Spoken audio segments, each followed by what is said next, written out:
কিশোরগঞ্জের সন্তান ফজু পাগলা উপাধি যারা দিচ্ছেন তাদেরকে আমি ধন্যবাদ দিলাম।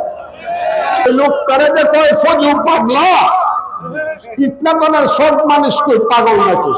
হ্যাঁ, আমাকে জামাতে ইসলাম টাইটেল দিয়েছে ফজু পাগলা, আমি গ্রহণ করলাম। এই কারণে বাংলাদেশে অনেক মসজিদ আছে, বাইতুল মুকাররম সহ অনেক জাতীয় মসজিদ আছে, কিন্তু কোন মসজিদটাকে মানুষ সবচেয়ে বেশি সম্মান করে বলুন তো দেখি?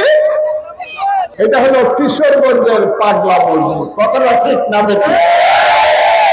হ্যাঁ, কোটি কোটি টাকা, স্বর্ণ, ডলার, পাউন্ড এই পাগলা মসজিদের দান বাক্সে পড়ে। সম্মান কত?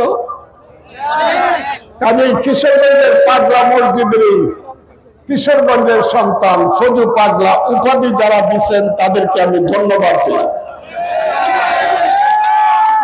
আমি আজকে বলতে চাই, অনেকেই মনে করেছিল আমি নাকি মনোনয়ন পাবো না।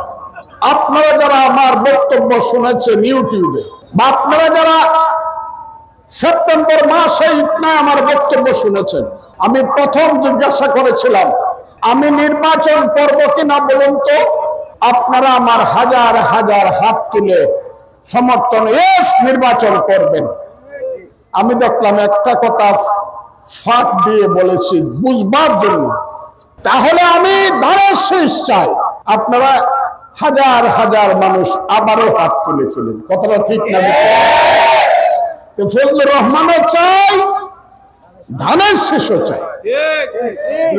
আমি চাই, আমি জানতাম প্রত্যেকদিন বলতাম ইয়েস আমার দল আমাকেই দিবে নমিনেশন। আপনারা সবাই একটু শঙ্কার মধ্যে ছিলেন, কারণ আমার বিরুদ্ধে বড় অপপ্রচার ছিল দেশে বিদেশে। জামাত শত শত কোটি টাকা খরচ করেছে দেশে বিদেশে আমার বিরুদ্ধে। আমাকে দল থেকে জামাত একদম বহিষ্কার করে দেওয়ার জন্য চেষ্টা করেছে, কিন্তু আমার দল বিএনপি, আমার দলের নেত্রী দেশনেত্রী বেগম খালেদা জিয়া, দেশ নায়ক জনাব তারেক রহমান আমাকে মনোনয়ন দিয়ে ইটনা অষ্টগ্রামের নিতমনের মানুষের গণতান্ত্রিক অধিকারের প্রতি সম্মান দেখিয়েছে বলে